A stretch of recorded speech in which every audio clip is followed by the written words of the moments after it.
Welcome to the channel. We're looking at the Samsung Galaxy S24 FE clear case in this video. I think this is going to be a very popular one for a lot of people. We have just unboxed it, and just for your interest's sake, it is picking up a lot of fingerprints. That's not something that I was really hoping to see.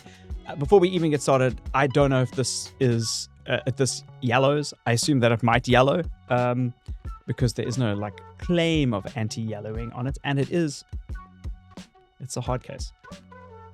It's not a rubber like the rubber bendy ones. Like if I bend this, it's going to snap.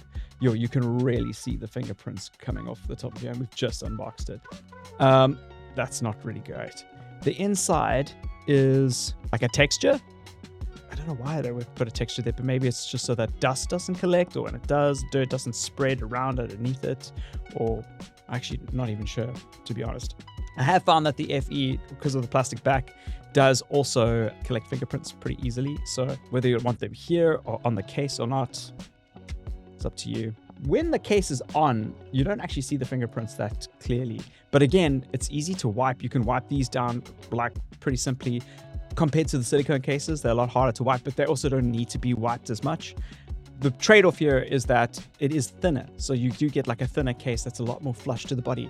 I see that the camera bumps are just underneath the rim of the case, which is good. The buttons work really well. Actually, the buttons work really well with a case like this.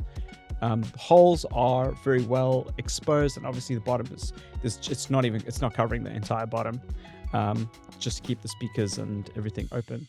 But the corners are, so if you do drop it, that's how you'll save it. This is what it feels like balanced on the desk. Not bad. I mean, it's going to kind of be very similar to how it normally is, because the camera bumps are protruding on the actual phone itself. The rim of the phone is it's like a millimeter. Yeah, it looks like it's about a millimeter around the edge. So if you do drop it face down, you should be able to have some protection from that, which is good. If it's flush, obviously you don't have that full protection. The only problem is if you drop it on rocks, there's nothing you can do. You need to get like a clear screen protector to stop further damage like that. Pros here is that it feels very thin. It feels like it's probably the closest thing to you actually using a nude phone. Like it doesn't feel like necessarily that there's a case on it, which is great.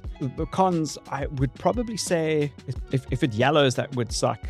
And if this falls, it's definitely going to crack. But again, rather this cracking than your actual phone, it's much cheaper to fix. And probably my worst con are these fingerprints markings on them. It's picking up a lot. But again, I guess there's nothing you can do with a plastic like this. Overall, pretty decent case.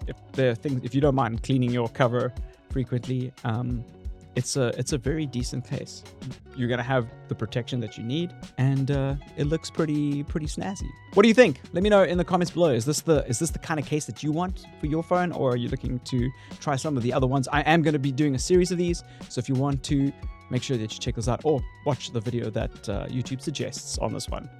I'll see you in the next video. Cheers.